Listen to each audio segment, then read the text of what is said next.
All right, we're going to be looking at rewriting some expressions with rational exponents. And that just means we have fractions in the exponents. And we're going to be changing them over to radicals using an index. All right, so let's go ahead and look at this m to the 1/3, v to the 3/4, and z to the 5/6. All right, the first thing I like to do is look at those exponents. And once I have those exponents written down, so 1/3, 3/4, 5/6. The next thing I'm going to do is I am going to look for a common denominator. That's right. We're going after that common denominator.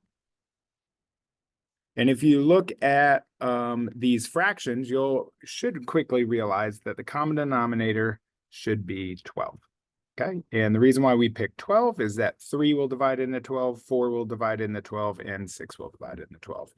Now, once we do that, we just have to ask ourselves, well, how do I get 3 to be 12? I just multiply by 4. So I'm going to multiply the top by 4. So 4/12. Same thing with the 4. 4 goes to 12 3 times. 3 times 3 is 9.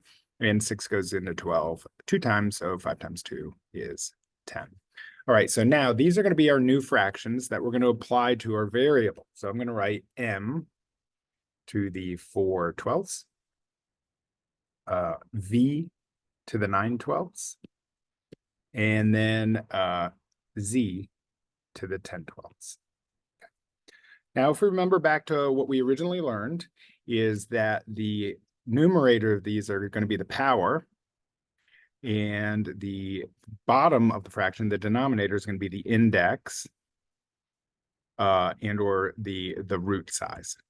So I'm going to rewrite this. So I can, if you remember, I can rewrite it. I can say, well, 4 is the same thing as 4/12 is the same thing as 4 times 1/12.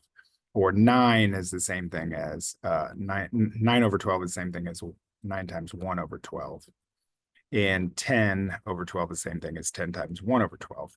So I can rewrite this as m to the 4th, v to the 9th, z to the 10th, and I can use that power rule and say that that is all to the 1/12, power to a power when we multiply.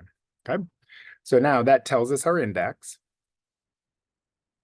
which is the same thing as our root that we're going to be looking for, which I like to think of as the group size, so the number of factors that we're going to look for, our group size. Okay, so I'm going to rewrite it as a radical. So the 12th root of m to the 4th, v to the 9th, and z to the 10th. Once we get to this part, we are going to make sure that we now identify the group size and see if there's anything under that radicand that is going to tell us if we need to pull anything out. The only way we're going to pull anything out of this radicand is if they are larger than that 12. So 4 is definitely smaller than the 12. 9 is definitely smaller than the 12. 10 is definitely smaller than that 12. So at this point, we are done. Our final answer would be the 12th root of m to the 4th, v to the 9th, and z to the 10th. All right, y'all, I hope that helps you out with simplifying those rational exponents into radicals, and feel free to go ahead and subscribe.